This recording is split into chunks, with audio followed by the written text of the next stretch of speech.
Greetings YouTubers, my name is PhD Tony and today we're going to explore the mystery of why it is that helium balloons move upwards. I say mystery, and it is a mystery to most flat earthers, but of course it's just a simple consequence of extremely basic physical principles. The flat earther argument is that the upward motion of helium balloons is some sort of cosmic mystery that is completely uncomprehended by modern science, that nobody has ever bothered to study it, and that the existence of this single phenomenon is sufficient to disprove the existence of gravitational forces. This is precisely analogous to arguing that because very strong people can lift very large weights, gravity does not exist. Or, because marine vessels can move against currents or can move against waves, the waves and currents do not exert any sort of force. Or, because planes can take off and land into the wind, wind does not exert any force on the planes. Or, because trucks can pull very large weights, the weights have no inertia associated with them. There is no adjective for this belief that is both diplomatic and accurate. It is simply idiotic. To see why this is the case, we're going to have to step back to some very basic physics, namely the definition of a force. A force is any physical interaction which, when unopposed, results in an acceleration of an object. All of the objects in the universe are subject to multiple forces. The fact that any object is not accelerating does not mean that there are no forces being applied to it. It just means that all of the forces being applied to it are in balance. As soon as the forces being applied to an object are no longer in balance, the object will begin to accelerate. The motion of an object is thus critically dependent on the orientation and relative magnitudes of the forces it is experiencing. So let's consider the balance of forces experienced by an unsupported object within a hydrostatically ordered medium. We can of course consider the case where radiation, pressure and electromagnetic forces are non-trivial, but it simplifies our working to consider the case where they are small, which they generally are.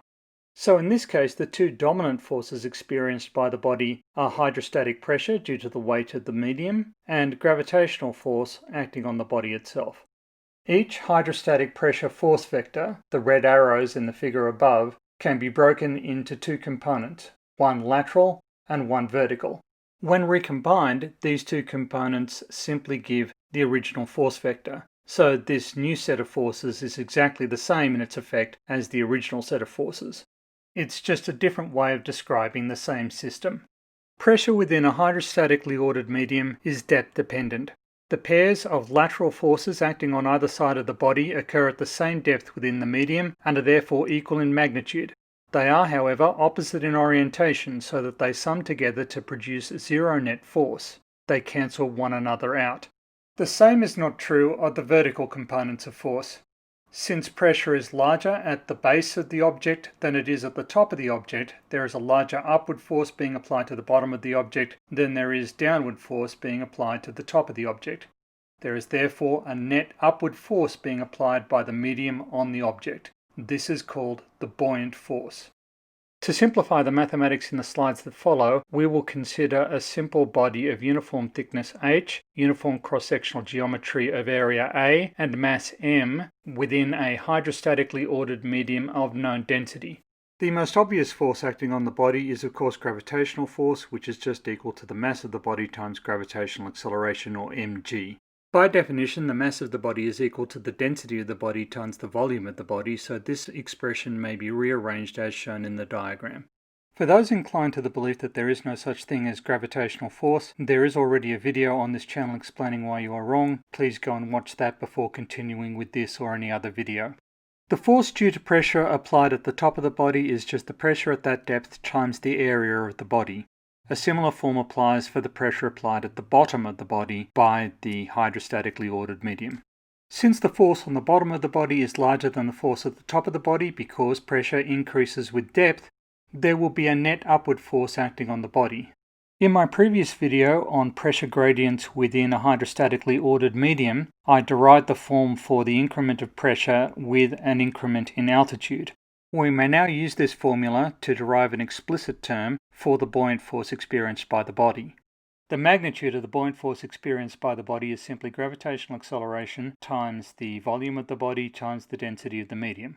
Or, in an equivalent form, gravitational acceleration times the mass of medium displaced by the body.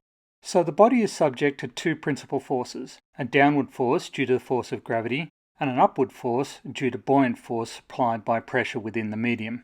The motion of the body in response to these two forces depends on their relative magnitude. If the mass of the object is larger than the mass of medium displaced by the object, then gravitational force is larger than buoyant force and the object will sink. If the mass of the object is less than the mass of the medium displaced by the object, then the buoyant force is larger and the object will move upwards. If the mass of the object is equal to the mass of material displaced by the object, then the buoyant and gravitational forces are equal in magnitude and the object will remain stationary. We have considered here the simplest possible case in which the medium and the object both have uniform density. In this case, the mathematics simplifies, and the relative magnitude of the buoyant and gravitational forces is determined by whether or not the density of the medium is less than or greater than the density of the object. So we can now return to our motivating question. Why do helium balloons move upward in the atmosphere? For the same reason that ships and icebergs float in salt water, because the buoyant force is larger than the gravitational force applied to the object. And this is true because the mass of medium displaced by the object is larger than the mass of the object.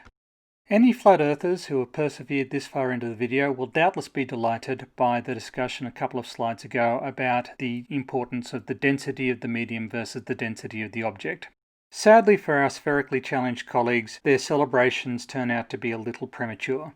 That comparison only really works in the simplest of cases where the object and the fluid are both uniform in density. It does not generalize very well. The mass of a discrete object, or of a specific quantity of material, is invariant. It can only be changed by adding to or subtracting from the object or the material. Density is not constant. It varies as a function of pressure and temperature. In most practical physicochemical systems, conservation of mass is a useful guide to how the system will behave. For instance, if I dissolve salt in water, the combined mass of the solution will be the same as the mass of the salt plus the mass of the water. In contrast, the density of the solution will be an extremely complicated function, depending on the strength of the electrostatic forces applying between the ions, their geometry, and their concentration. Similar levels of complexity are reached when trying to calculate the density of a maritime vessel that is loaded with passengers, crew, cargo, and supplies. Rather than do any of the complicated mathematics required to do this calculation, people simply look at the amount of water that has been displaced by the vessel. To summarize, the mass of matter is an intrinsic property, density is an extrinsic property. It is more rigorous to work in terms of the more fundamental properties of matter, and the mathematics that results is more easily generalized. The physics that has been derived here governing the relevant size of the buoyant and gravitational forces has been used in practice to determine the rates of descent and ascent for submarines and dirigibles. It has been used militarily, it has been used on a commercial basis, it has been practically validated. Any claim that this science has not been tested is wrong. So that might be where I call an end to proceedings today. Just to recap what we've covered, objects move in response to the balance of forces applied to them. Just because an object doesn't move doesn't mean that there aren't any forces being applied to it, only that those forces are in balance.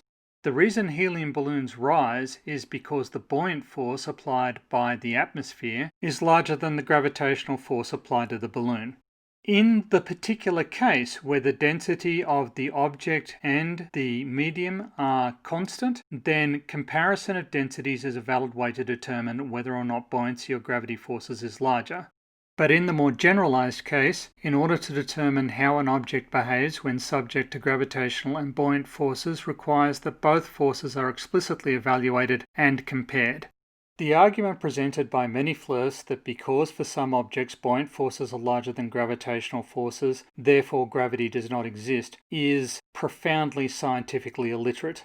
More generally, just because an object goes up because an upward force larger than the force of gravity is applied to it in no way invalidates the existence of gravity. It is nonsensical.